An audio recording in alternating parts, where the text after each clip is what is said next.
G'day, in today's video I want to run you through a quick little explainer of what I'd use lighting wise for my recent music video with a band called Bad Neighbor for their song Millions. It's an absolute cracker, definitely recommend checking it out.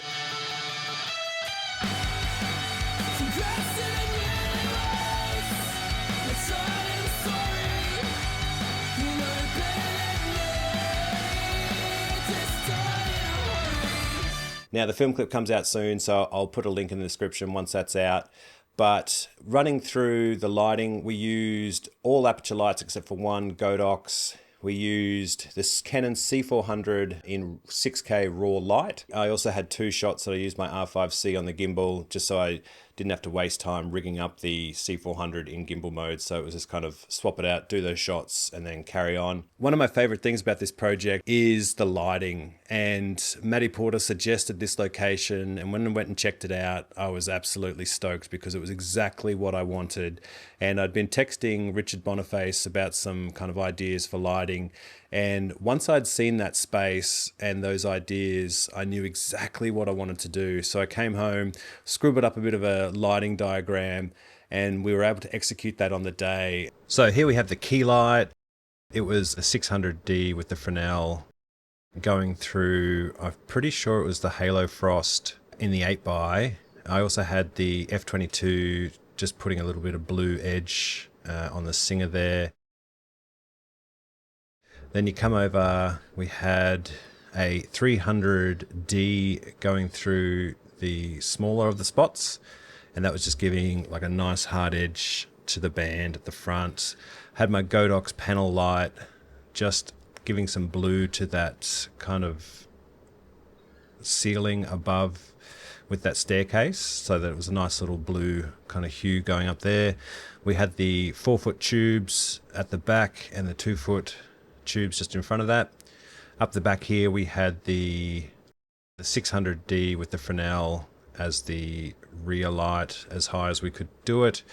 We were running into battery problems having going for so long, so I ended up using the EcoFlows on each of the tubes.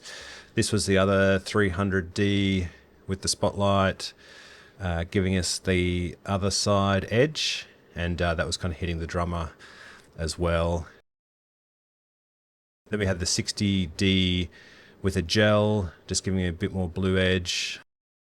We had our fog machine and a 60X, just giving us a little bit of warmth on that key side as well. Because of the kind of timing we had for the day, I really wanted to just light the space and just be able to shoot everything we needed without having to alter the lighting too much. We moved a light here or there every now and then for some of the tights, but we really were pushed for time, so we were kind of just wanting to make sure the space was lit in a way that could be versatile for the variety of different shots we were going to get. So these two examples here are the 6K raw 50 frames, and I've just chucked a light on for this example. And you can see, yeah, there's a lot of detail there, and I was really impressed with what the RAW was able to capture. This is the 2K 180 frames per second, and you can see it's just absolutely divine. It's got just the Rec 709 LUT on this one, but just for water and performance, just that extra bit of slow-mo just really does help add that really dramatic look.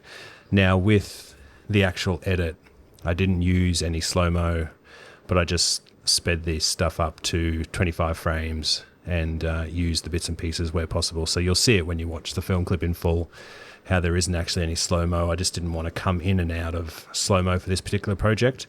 But what it has meant is I've got all this absolutely cracking performance footage to use as slow-mo in this example. So you can just see the water coming off the toms there. It's absolutely gorgeous. I think we achieved so much with such a small crew.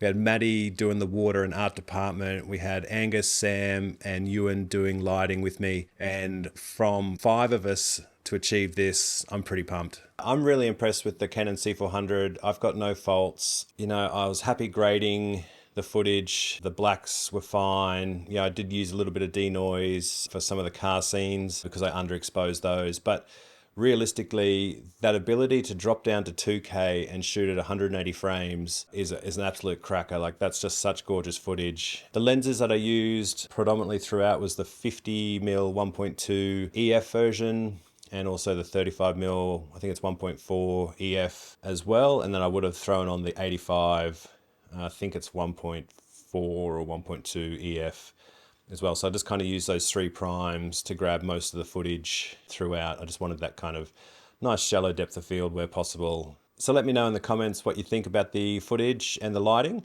I'd love to get your input and yeah, keep the conversation going.